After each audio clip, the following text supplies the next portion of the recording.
The Final Fight, the horror caused, and the price to be paid by Richard Barry Randolph. Welcome back to the Justice and Injustice channel, where we uncover the most disturbing secrets of true crime cases.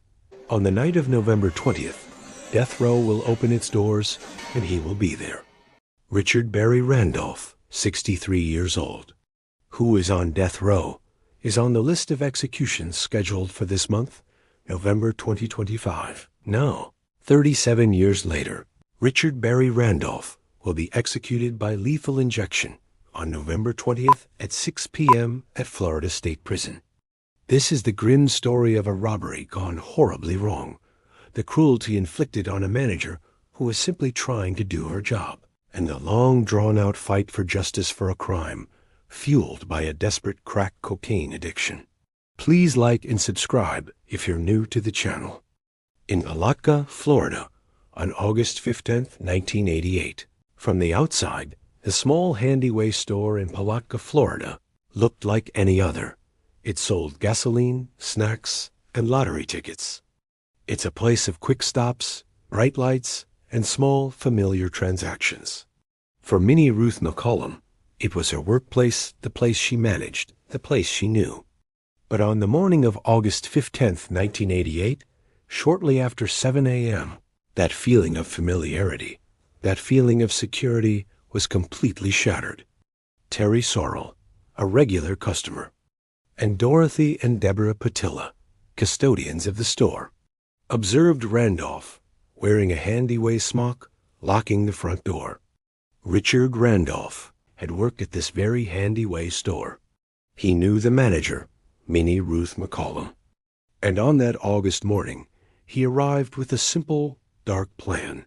Break into the safe while McCollum was outside checking the gas pumps, grab the money, and disappear. He even brought a toy gun to hide behind the store, just in case. But the plan fell apart the moment McCollum walked back inside and spotted him.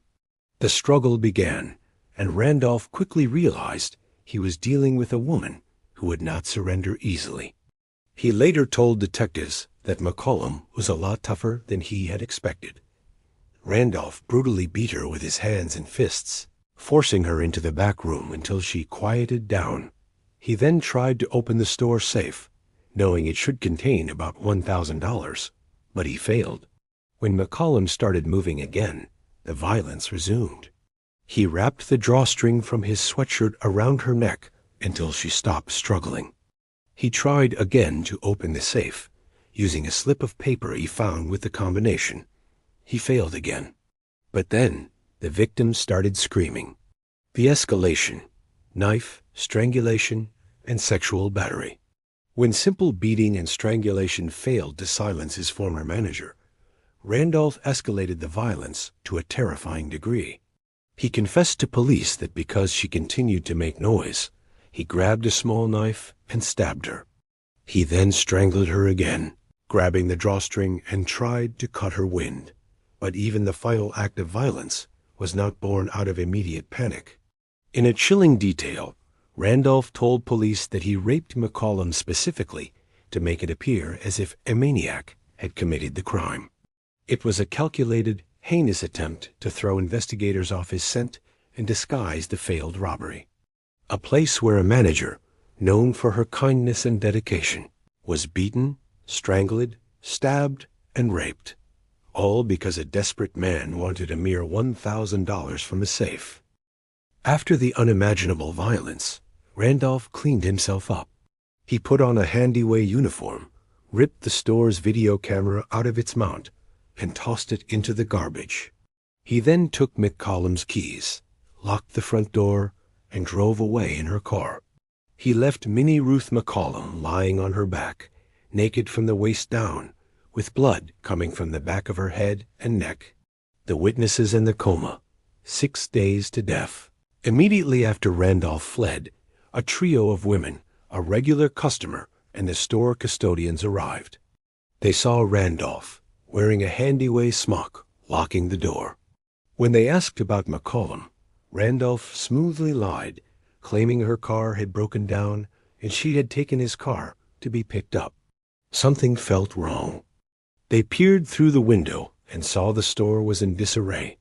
The security camera was pulled down, wires were scattered, and the door to the back room was almost entirely closed.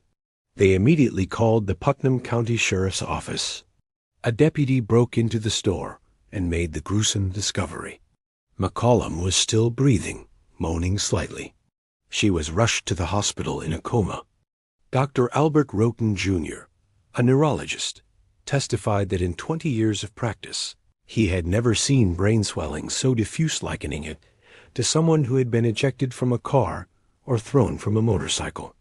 Dr. Kirby Bland, a general surgeon, testified McCollum had multiple skin breaks, lacerations, and a fractured jawbone, along with a stab wound near her left eye that caused a hematoma around her heart. While McCollum lay dying, Randolph was making careless mistakes that quickly led to his capture. Minnie Ruth McCollum fought for 6 days, but she died in the hospital of severe brain injuries. The telltale lottery tickets and the confession. After leaving the handy way, Randolph drove McCollum's car to the home of his girlfriend Norma Janine Betts and mother of his daughter, where he confessed to the robbery and attack. He told her he was going to Jacksonville to borrow money and cash in stolen lottery tickets. Randolph's trail was littered with evidence of his panicked escape. He stopped at several convenience stores, cashing in the winning tickets and discarding the losers. At a McDonald's, he disposed of his blood-stained clothing and shoes. Deputies caught up with him shortly after at a Save-A-Lot grocery store in Jacksonville, where he was waiting for the manager to advance him money. After waiving his Miranda rights, Randolph gave a full confession, even directing detectives to the places where he had discarded the bloody clothing and the losing lottery tickets, evidence that tied him absolutely to the scene. The brutal crime was driven by his desperation, fueled by a crack cocaine addiction he had developed after moving to Palatka. The trial and conviction. At Randolph's trial, his girlfriend Betts testified that while they lived in North Carolina, Randolph was a good kid and had a job. After they moved to Palatka, he began socializing with the wrong crowd, became addicted to crack cocaine, and changed completely. On the morning of the incident, she testified, Randolph did not appear to be under the influence of crack cocaine, but she did not know if he had taken cocaine between 11 p.m. the previous night and 6 a.m. the morning of the incident. September 1st, 1988, the defendant was charged with the following offenses. Count 1, first-degree murder. Count 2, armed robbery. Count 3, sexual assault with a deadly weapon. Count 4, grand theft. February 23, 1989. The defendant was found guilty on all counts. February 24, 1989. After jury deliberation, the jury voted 8-4 in favor of the death penalty. May 4, 1989. Randolph was sentenced as follows. First-degree murder, death penalty. Armed robbery to 9 years. Sexual assault with a deadly weapon, 27 years. Grand theft to 9 years, concurrent with the armed robbery charge. Randolph filed his direct appeal in the Florida Supreme Court on April 21, 1989.